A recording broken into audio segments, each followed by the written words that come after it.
Confidence, arrogance.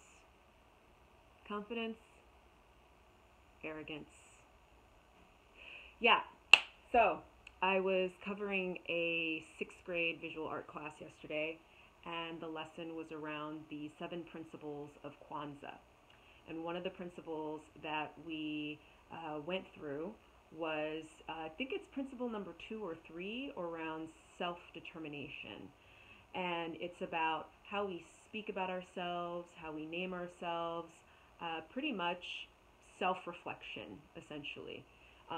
Speaking up, naming ourselves. I think there was a couple of other things, but that's the gist of it. And with this particular assignment, so we discussed a little bit about Kwanzaa, and then going through the principles, and for each principle, creating an example or coming up with a specific example from their life about how that principle has shown up in their life, or how they've experienced this principle. And then the third component was they would draw a representation of that principle, and how it plays out. It could be a symbol, or actually drawing a scene of how they experience self-determination. Okay?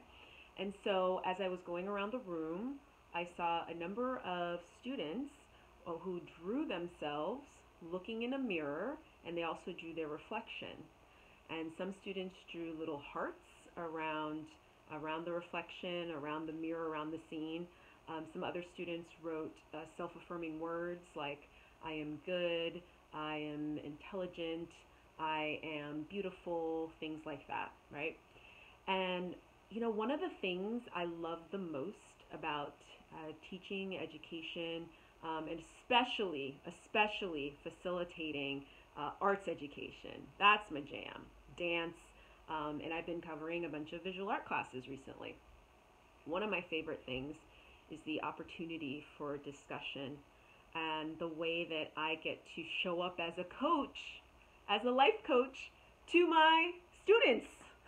And so yesterday I pointed out, I've noticed that several folks have drawn images of themselves looking in the mirror. And then there was one student who was like, yeah, confidence, and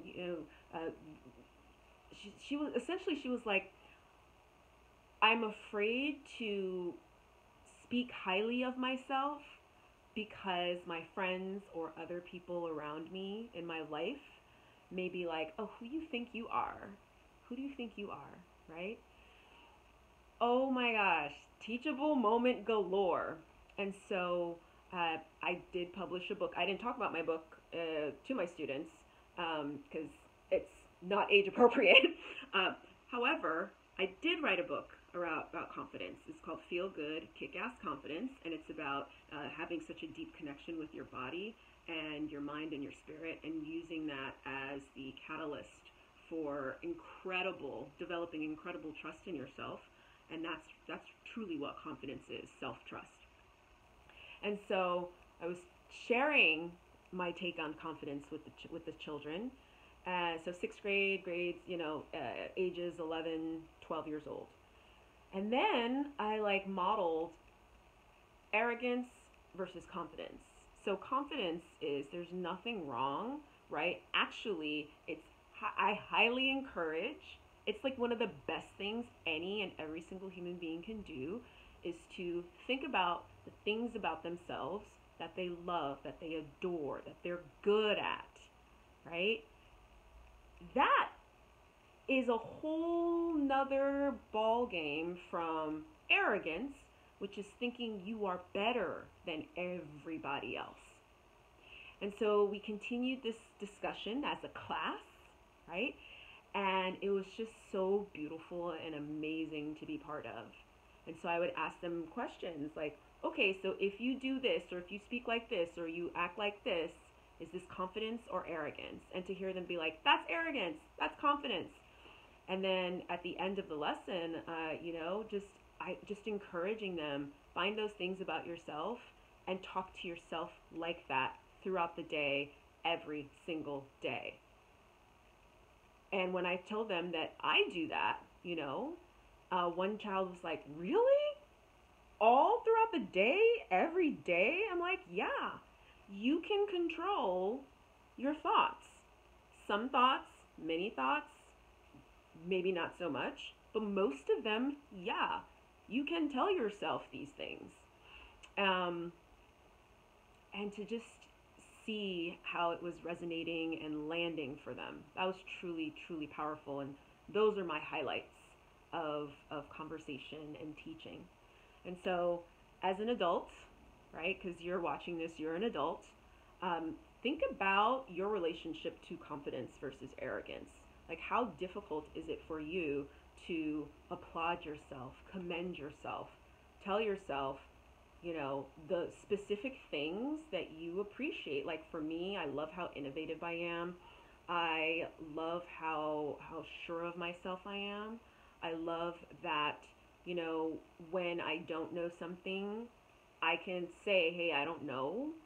And I can find out, I can find the answers that I need to find. So I'm incredibly resourceful.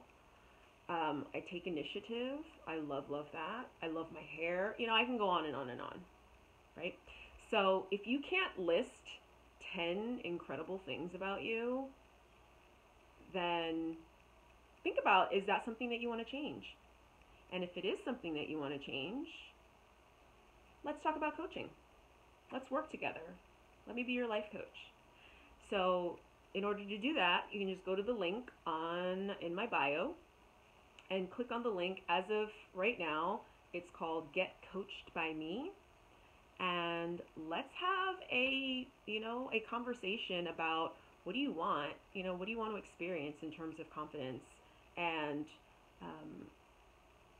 is it like, are you so afraid about what other people will think about you that prevents you from being the you that you want to be?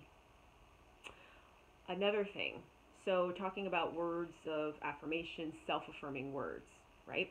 So there's this incredible app that a friend told me about a few years ago, and it's called Think Up, like Think Up. Download it, get it. You can record yourself saying words of praise, saying the things about yourself that you enjoy or would like to enjoy, and then you can match it up with some beautiful scenery, with some background music, and you can play that back. You can record it in the app, and the app will record it back to you, and you could set like a 5, 10, 20 minute, however long, meditation, and hearing yourself saying these things about yourself to yourself. Incredibly, incredibly powerful. So I recommend that. Till next time. Bye!